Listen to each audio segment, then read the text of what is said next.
Everyone, welcome to the SUNY Morrisville Charlton Hall Kitchen. I am John Felton, Hospitality and Business Professor at SUNY Morrisville, home to the Mustangs. Today I'm going to be showing you how to prepare a simple yet delicious dish using only ingredients found at your local dollar store.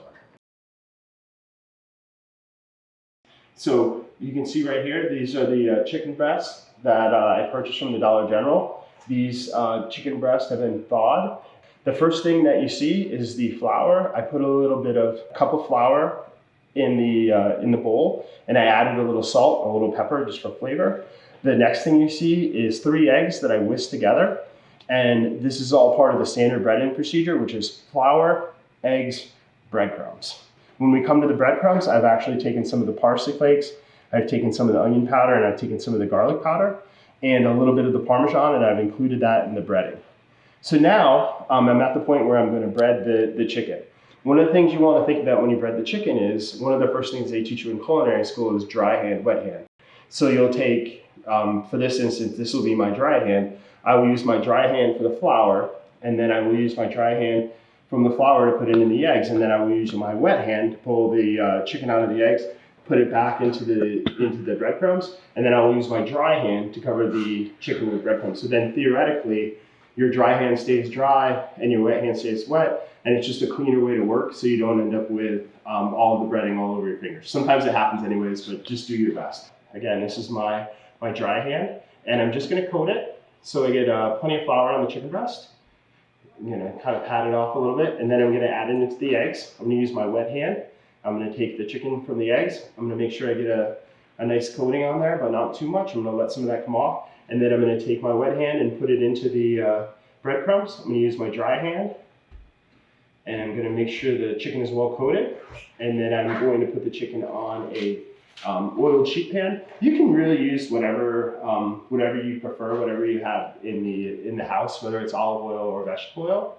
So again, I'm patting the chicken in the flour with my dry hand, putting it into the egg mixture and then I'm turning that and making sure that's well coated with my wet hand.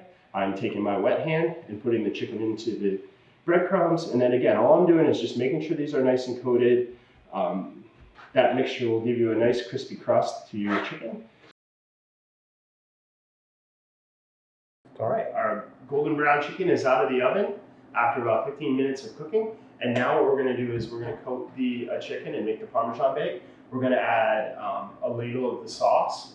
We're going to top the sauce with Parmesan and mozzarella cheese, and then we're going to place it back in the oven for about 5 more minutes. So we're going to get a nice melted cheese. We're going to get a nice hot sauce. And essentially all we're doing is we're just making sure we put a nice healthy coating on the chicken. We're still going to get the crispiness for the chicken, but we're also going to get the wonderful flavor from the tomato sauce. So place it like that, and then we'll just add a little Parmesan. We're going to add a little mozzarella. And again, this is Clover Valley.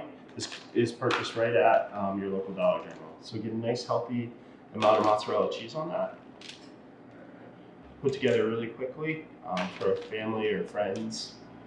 And, perfect. So now what we're going to do is we're going to place that in the oven for about another 5 minutes at 400 degrees.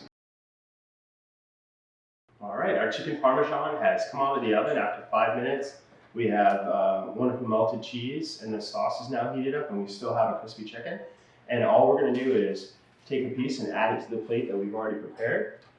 And obviously we have a really nice dish that you can serve anytime. Fairly healthy ingredients. We added the broccoli and we added the bow tie pasta. The broccoli took me about 4 minutes to cook in the microwave, and the bow tie pasta is about 10 to 12 minutes.